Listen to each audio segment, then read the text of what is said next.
السلام علیکم۔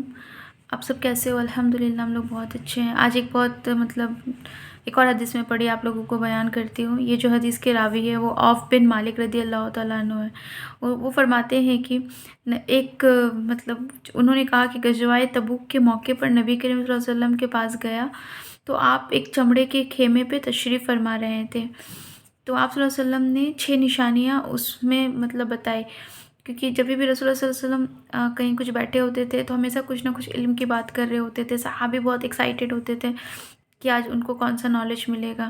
یہ الگ بات ہے کہ آج ہم لوگ قرآن کو بھی پڑھ رہے ہیں تو بس قرآن کا جو فضیلت ہے وہ حاصل کرنے کے لیے عربی پڑھ رہے ہیں۔ آپ عربی جب پڑھتے ہیں تو ظاہر سی بات ہے کہ آپ سمجھتے کچھ نہیں ہیں، لیکن پھر بھی اللہ کی رحمت آپ کے اوپر رہتی ہے، کیونکہ عربی پڑھنے خود میں ایک بہت بڑا رحمت ہے اللہ کی طرف سے۔ لیکن مسلمانوں کو چاہیے کہ وہ علم حاصل کریں، علم حاصل ترجمہ تفسیر کے ساتھ پڑھیں۔ آپ دن بھر میں 24 گھنٹہ میں اپنے دنیاوی معاملے میں جتنا بھی وقت دے رہے ہوں، انسان کو چاہیے کہ وہ قرآن کو ترجمہ اور تفسیر کے ساتھ پڑھے، کیونکہ ہمارے صحابہ اکرام بھی وہی کرتے تھے۔ علم کے لیے وہ لوگ بہت زیادہ اپنا وقت دیتے تھے اور ان کو اچھا بھی لگتا تھا۔ تو جب محمد صلی اللہ علیہ وسلم غزوہ تبوک کے موقع پر نبی کریم صلی اللہ علیہ وسلم تشریف فرمائے تھے تو اس سمے پہ انہوں نے 6 نشانیاں دی تھی، قیامت کی 6 نشانیاں دی تھی۔ یہ 6 نشانیاں جو ہے وہ بخاری شریف کی میں حدیث پڑھ رہی ہوں۔ تو پہلا جو ہے، محمد صلی اللہ علیہ وسلم فرماتے ہیں کہ پہلا میرا وفات، ان کا وفات ہونا قیامت کی پہلی نشانی ہے۔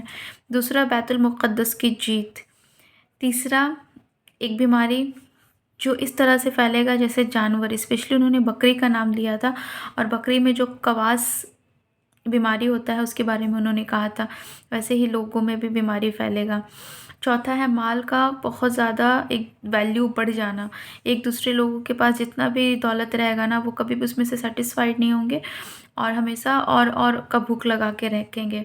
پھر پانچواں ہے کہ ایک ایسا فتنہ جو عرب کے ہر گھر میں پھیل جائے گا۔ اب آپ لوگ خود دیکھیے کیا ہے ایسا جو آج سب ہے فتنہ کامن۔ اور پھر یہ جو لاسٹ ہے نا، چھٹا، یہ مجھے آج کے لیے جو دکھ رہا ہے جتنا جو لڑائی چل رہا ہے اس کے حساب سے مجھے بہت میچ کرتا ہوا نظر آیا کہ ایک مسلمان اور غیر مسلمان کے بیچ میں صلح ہو جائے گا، بٹ اسٹل جو غیر مسلم، جو بھی کافر قوم ہوں گی نا، وہ لوگ پھر بھی دغا بازی کرے گا، صلح کے باوجود بھی لڑائی کریں گا، اور پھر وہ آپس میں جھنڈا لے کر کے واپس سے لڑنے کے لیے آئے گا۔ تو اگر آپ یہ چیز نوٹس کریں، کیا یہ نہیں ہو رہا ہے آج؟ ہو رہا ہے نا۔ تو یہ 6 نشانی تھا جو محمد صلی اللہ علیہ وسلم بتا رہے ہیں قیامت کے آنے سے پہلے۔ تو کیا آپ لوگ ریڈی ہیں؟ کیا آپ لوگ انتظام کر رہے ہیں نا اپنے آخرت کے لیے؟ کہ آپ لوگ جس طرح سے صحابہ اکرام لوگ اپنا زندگی کو گزار رہے تھے، کیا آپ لوگ بھی اس طرح سے اپنا زندگی کو گزار رہے ہیں نا؟ یا پھر آپ لوگ اپنا انرجی کو وہاں پہ لگا رہے ہیں جہاں جس کا کوئی ویلیو نہیں ہے، جس کا کوئی میننگ نہیں ہے؟ اگر آپ کما بھی رہے ہیں نا، 30 دن بھی پیسہ محنت سے کما رہے ہیں نا، تو 31واں دن میں یا مہینہ کا پہلا تاریخ میں اس کا حساب ہو جا رہا ہے۔ آپ اپنے ساتھ کیا لے کے جانے والے ہو؟ کیا آپ کو اس چیز کا غور ہے؟ تو اس چیز کو دیکھیے، سمجھیے، اور محمد صلی اللہ علیہ وسلم کا جو بھی دین ہے اس کو پڑھیے اور آگے بڑھانے کا کوشش کریں۔ ایز اے مسلم آپ صرف نہ ہی ایک نام کو آئیڈینٹیفائی کرتے ہیں، بلکہ ایز اے مسلم آپ پوری ایک کمیونٹی کو بتاتے ہو کہ ایک اسلام کیا چیز ہے۔